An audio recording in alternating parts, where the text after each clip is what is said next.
In December 1941, as America was licking its wounds after Pearl Harbor, Japan launched a series of attacks on Western colonies in Southeast Asia. It thought it had knocked out America. Now it moved against Britain and its colonies.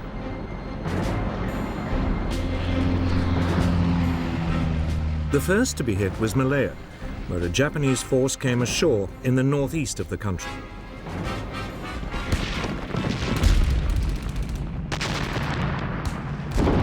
The plan was that it should make its way south down the east coast.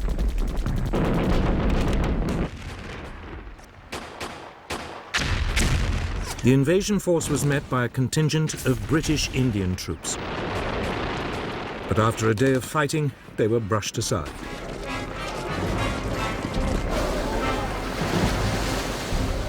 Meanwhile, further north in Thailand, a second Japanese landing was unopposed. 30,000 Japanese troops were soon making their way down the western coast of Malaya.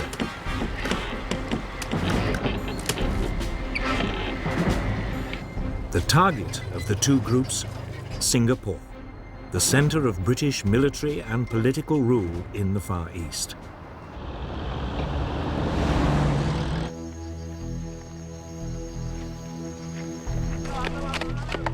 Britain had turned the island into what it believed was an impregnable fortress. But all the guns pointed south, out to sea. The Japanese were approaching by land from the north.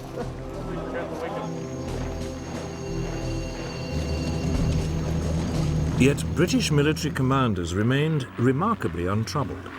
They didn't rate the Japanese as fighting men and believed the Malay jungle was, anyway, virtually impassable.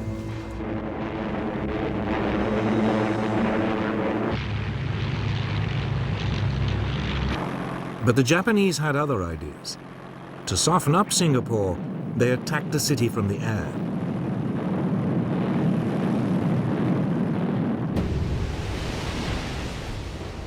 Britain sent the new battleship Prince of Wales and a battlecruiser, Repulse, to attack Japanese troop convoys. They were met by Japanese bombers.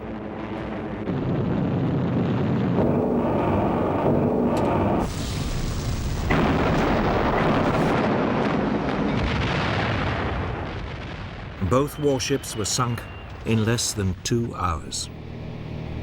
Almost 1,000 of their crew were lost.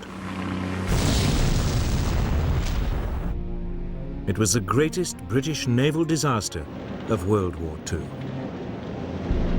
In an era of aircraft and aircraft carriers, it was now clear the battleship, for years the mainstay of the British Navy, had had its day.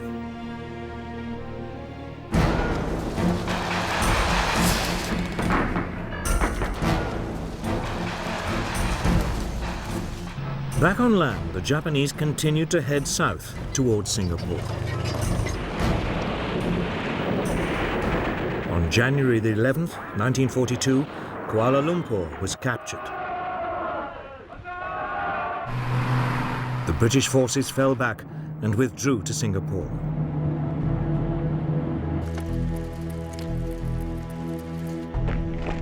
There were now about 100,000 British soldiers to defend it. They faced a force of only 30,000 Japanese.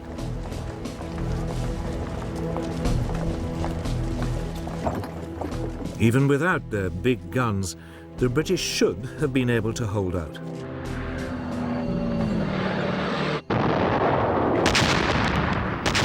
The Japanese launched an assault in early February. It was supported by more airstrikes.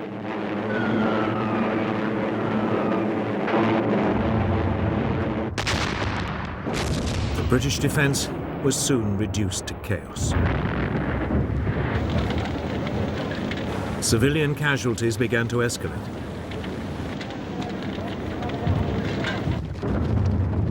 Four days later, the Japanese had pushed through the last of the British defensive lines.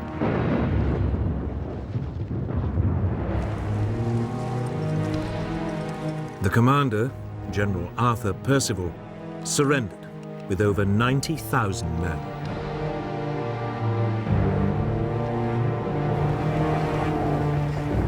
Never in the history of the British Army had a commander in charge of such a large force had to surrender, and to an enemy general whose force was outnumbered more than 3 to 1. Britain's 200-year-old power and prestige in the Far East had been wiped out in just 10 weeks.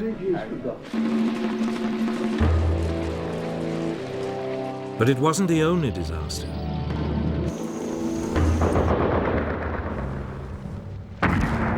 Elsewhere in Southeast Asia, the Japanese forces were equally triumphant. The British garrison in Hong Kong fought for 2 weeks before succumbing to a Japanese invasion.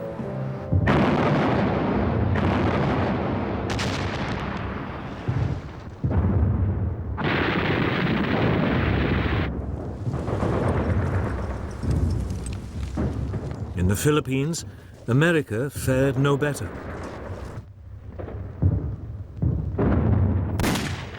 Here, a preemptive bombing raid caught large numbers of US aircraft neatly lined up at Clark Field.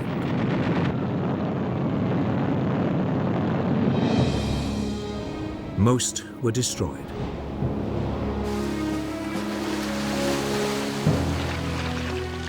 Two days later, with US air power virtually non-existent, Japanese troops began to land.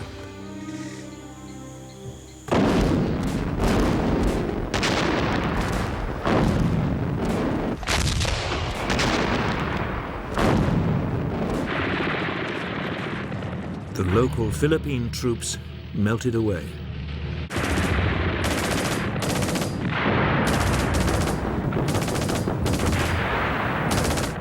The Japanese advanced rapidly. 10 days later, Manila was captured.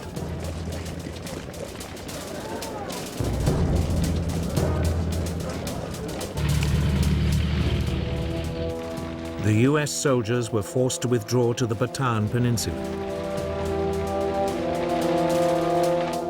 Here they hoped to hold out until a relief force could be sent.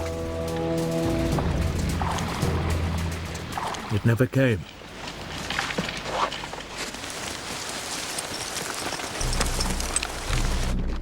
On April 3rd, 1942, Japanese troops launched a major assault on US positions. After 4 days' heavy fighting, they broke through.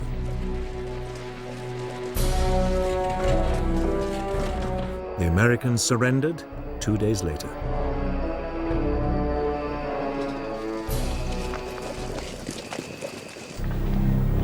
That left just one British colony in the region, Burma.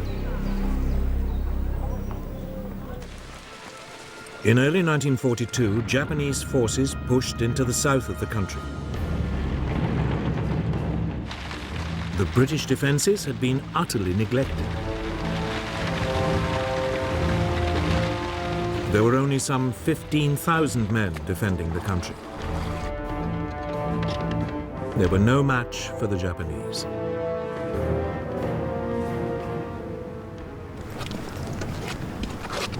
The Allied troops mounted a brief but doomed resistance.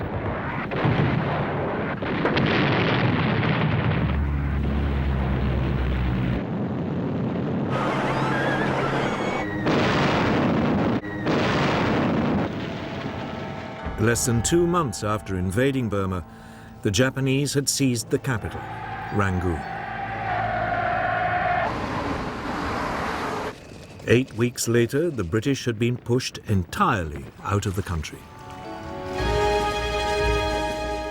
In just under 6 months, the Japanese had seized control of the whole eastern rim of the Pacific. Their Oriental Blitzkrieg had been swift and crushing. Yet already, there were warning signs that they were not as powerful as they appeared.